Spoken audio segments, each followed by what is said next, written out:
Wolfwalkers is an Irish animated feature that came out a few weeks ago, and despite the short time frame, it has since captured many audience members' hearts. Its attention to details with mostly hand-drawn animation styles scream for attention, almost like a subtle but not so subtle way of reminding the audience that they're watching a film made by passionate people, but without the actual reflexivity. For example, we would get shots like this throughout the movie. Looking at this shot, it's simple enough, right? The camera is pretty much at ground level and the characters on the edges are slightly bent to replicate what a wide lens would do to a subject, but it works in this animation style. It doesn't feel jarring at all, but what is out of place is the background. There's nothing there. How often do you see this kind of thing in real life and in any kinds of films for that matter?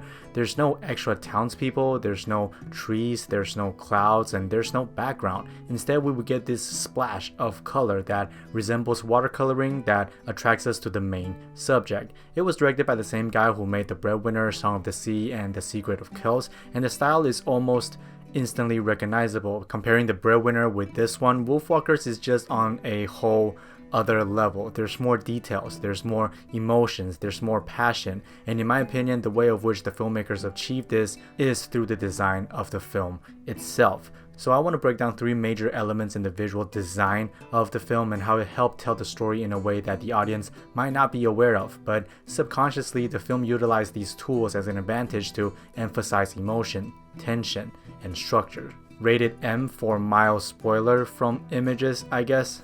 First, I want to start by talking about leading lines. Leading lines are the lines cinematographers, photographers, or artists put into their canvas to draw the viewer's eyes toward a specific point of interest. It's there in the shot we looked at earlier. Every line seems to lead to a point in space, but the gist of it is that it often leads to something important. You see it everywhere, no matter the genre or the medium. This shot from The Dark Knight as Batman rides into the night, this shot from The Florida Project as Willem Dafoe walks up to reason with the other character, and you can see it here in The Straight Story as we see a hitchhiker in a POV shot of our hero. Apply it to Wolfwalkers, we get this. Every line points directly at our protagonist. It screams attention, but more importantly in this context, it screams danger. Whether that is from the aggressive strokes surrounding her, but also from the sharp edges that is threatening the character. In other words, Wolfwalkers use this to tell the story through the characters surrounding. These don't have to be straight lines, they can also be imaginative or curved. I blacked out the subject of this shot to prove a point.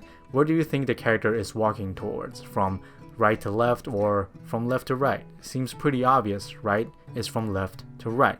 Not only does it direct your attention, it only subconsciously tells you where the story is heading. The second point I want to talk about is shapes and how Wolfwalkers used it to tell the better story. The plot of the film is simple enough. Our protagonist isn't entirely happy being left behind in the city every time her father goes out hunting, so she sneaks out and has a little adventure as she befriends a Wolfwalker in the woods. The film establishes the two worlds and the contrast between them very early on, so we understand the essential conflict of the story, but it also seeps through the visual language of it all. The city is ruled by the Lord Protector, an authoritative ruler who wants to exterminate the wolves in the woods so the woodcutters can continue their work. The city is jagged and rigid with sharp edges and angles. It is presented in antagonistic triangular and rectangular shapes. Every scene taking place in the city is filled with these blocks upon blocks that seek and represent law and order. Everything needs to be in their exact spot. Everything has to have some sort of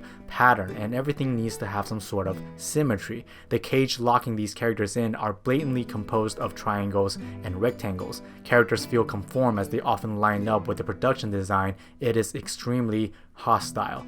It is not until we get an incredible contrast when Robin exits the city. Over here in the woods, everything is soft, cushioned by curvatures and circular shapes with seemingly no distinctly predictable pattern. This feels liberating. We feel liberating because the characters are feeling liberating. Once you realize and understand that Robin and Mev are really two sides of the same coin, the idea of using shapes to tell the story is also infused in the character design. Robin wears a pointy hoodie that her father always takes off for her, revealing a rounded head shape, while Mev has an inherent rounded head shape but with the rigid shapes from the leaves in her hair.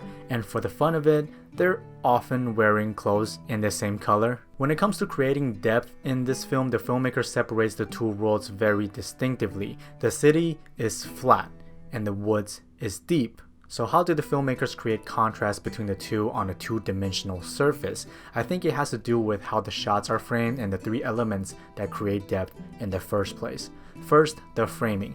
Comparing the city with the woods, the city uses a lot of flat space framing. You see this pretty much everywhere as well. To simplify, this is flat space, this is flat space, and this is flat space. Wes Anderson's filmography is filled with these lines, and blocks, and blocks. The point is that there's not much depth in any of these shots. They are very compressed. Applying it to Wolfwalkers, almost everything shot in the city is in a flat space framing. It boxes in the characters and makes you wonder if that's all there is to it. Are there anything beyond the frame? No matter how the subjects are positioned, it still intentionally creates an order, a block, sewed together with another block to another block. It is not shown, but rather hidden, that there is a fore, mid, and a background. The woods, on the other hand, uses a lot of depth, specifically implied depth, which, to summarize, uses three elements to create the illusion of depth.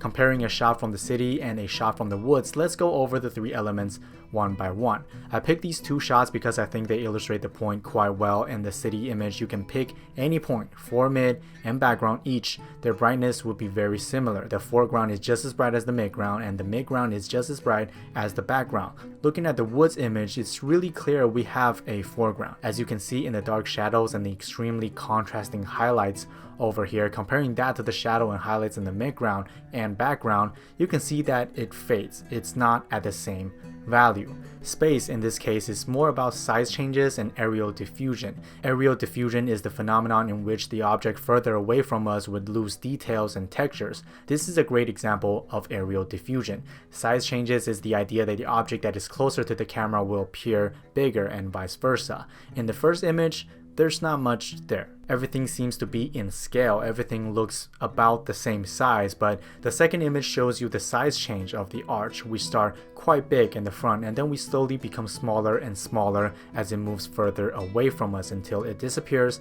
into the vanishing point, which brings me to the third element, perspective. The city appears in an isometric perspective, which is dominated in parallel lines that never converge. The woods, on the other hand, appears in a linear perspective, which utilizes the concept of vanishing point. Line seems to converge at where the subject is at. So the first image, there's no crossing, everyone just passes by each other forever. In the second image, everyone meets one another at some point on the canvas. To sum it up, there are other aspects in regards to the design of this film, like surface division. The two worlds in between Robin and her surroundings seem to literally be split into two images on screen all the time, and colors, where the city is much more desaturated at times and monotone than the bright and glowing colors in the woods. All in all, those are the three major and, in my opinion, the most essential elements that helped Wolfwalkers tell a more compelling visual story, and it is why it worked. The garlic shape in some of the two shots here really just a combination of the playfulness from the woods and the hostility from the city, which suggests harmony. This goes from simple framing to letting the production design speak the truth.